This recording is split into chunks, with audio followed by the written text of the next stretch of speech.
aux côtés d'Happy et ses amis, découvre le monde et répond à des questions fascinantes. Pour ne rien manquer de leurs aventures, abonne-toi à notre chaîne YouTube en activant la cloche. Le cycle de vie, qu'est-ce que c'est? Les scientifiques appellent cycle de vie ou cycle de développement les différentes étapes qui marquent la vie complète d'un être vivant, de sa naissance à sa mort. Ce cycle permet à tous les organismes de se perpétuer, c'est-à-dire d'avoir des descendants. Il se compose de 5 étapes. D'abord, la naissance, qui marque le début du cycle et se déroule de différentes manières selon l'individu. Puis, la croissance, la phase où l'organisme grandit grâce à une alimentation adaptée. Vient ensuite la reproduction, qui est indispensable à la perpétuation de l'espèce, et donc à sa survie. Puis, la phase de vieillissement. Et enfin, la mort, cette phase qui marque la fin du cycle de vie. Le développement des êtres vivants est propre à chaque espèce, c'est-à-dire à l'ensemble des organismes qui se ressemblent et qui peuvent se reproduire entre eux. Le cycle de développement se répète inlassablement à chaque nouvelle naissance. Est-ce que le cycle de vie est le même pour tous les animaux? Pour répondre à cette question, nous allons observer le cycle de vie du renard et de la poule. Commençons par cet animal au pelage roux.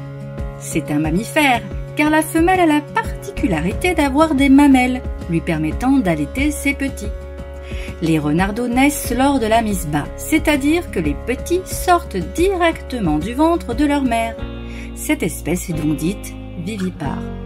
Ensuite, ils vont grandir grâce à une alimentation qui évolue tout au long de leur croissance. Le renardeau commence par téter le lait de sa mère pour ensuite adopter un régime varié dès 4 semaines, avec au menu des insectes, des oiseaux ou encore des baies. À l'âge adulte vient ensuite la période de reproduction, où le mâle et la femelle s'accouplent afin d'avoir des petits qui vont se développer dans le ventre de la renarde. Petit à petit, le renard va vieillir pour ensuite terminer son cycle de développement avec l'ultime étape, la mort. Et la poule alors? Tu vas pouvoir constater que son cycle a des points communs avec celui du renard, tout en étant à la fois différent. Observons cet œuf. Il vient d'être pondu par cette belle poule rose qui s'est accouplée avec le coq de la ferme. La poule est donc ovipare. Elle va maintenant couver son œuf pendant 3 semaines. La coquille va ensuite se craqueler pendant 12 à 24 heures pour laisser apparaître ce petit poussin. C'est l'éclosion. Va ensuite sa croissance où notre poussin jaune va grandir grâce à une alimentation adaptée, faite de céréales et de verre, puis développer sa crête et son plumage pour devenir à son tour une poule ou un coq. Alors âgée de 20 semaines, la poule et le coq s'accouplent pour assurer leur descendance. Puis, la poule va vieillir et après 10 à 12 ans, elle arrive en fin de vie et meurt. Et c'est reparti pour un nouveau cycle de développement.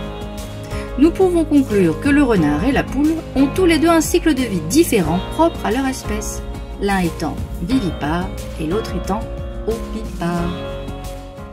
Et pour les végétaux, c'est pareil? Le règne animal, comme le règne végétal, font partie des êtres vivants, mais leur développement est différent. Tiens, regarde cette graine de haricot. Elle est entourée par une sorte d'enveloppe que l'on appelle le tégument. Il sert à protéger un petit élément interne invisible, la plantule. Tout autour d'elle se trouve une véritable réserve de nourriture qui va lui permettre de germer.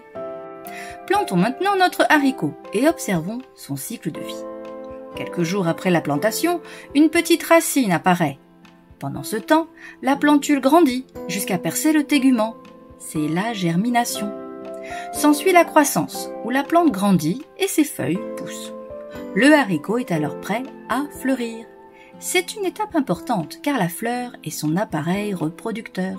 Regarde, la fleur du haricot possède les organes mâles, ici. On les appelle les étamines. Et un organe femelle au centre, le pistil. La reproduction est assurée lors du contact entre une étamine et son pistil. C'est la pollinisation. Dès lors, la fleur va petit à petit se transformer en fruit. Ici, ce sont des gousses. Les graines contenues à l'intérieur vont grossir jusqu'à maturation. La plante va ensuite se faner et les graines se disperser sur le sol pour ensuite recommencer le cycle. Il est important de noter que toutes les fleurs ne se reproduisent pas de la même manière. En effet, dans le cas de notre haricot, la pollinisation se réalise par elle-même. Cependant, pour d'autres fleurs, l'intervention d'insectes pollinisateurs comme les abeilles est nécessaire pour que le pollen des étamines soit déposé sur le pistil. Tu sais maintenant que les êtres vivants suivent un cycle de développement en 5 étapes, ce qui leur permet de garantir leur descendance. Ce cycle de vie varie en fonction du règne, végétal ou animal, et du mode de naissance d'un être vivant, qu'il soit ovipare ou vivipare.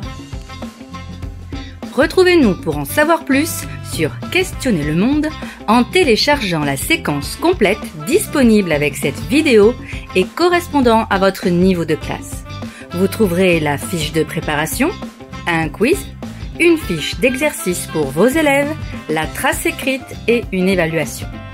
Utilisez les liens dans la description ou directement sur le site passeeducation.fr. À bientôt pour de nouvelles découvertes scientifiques.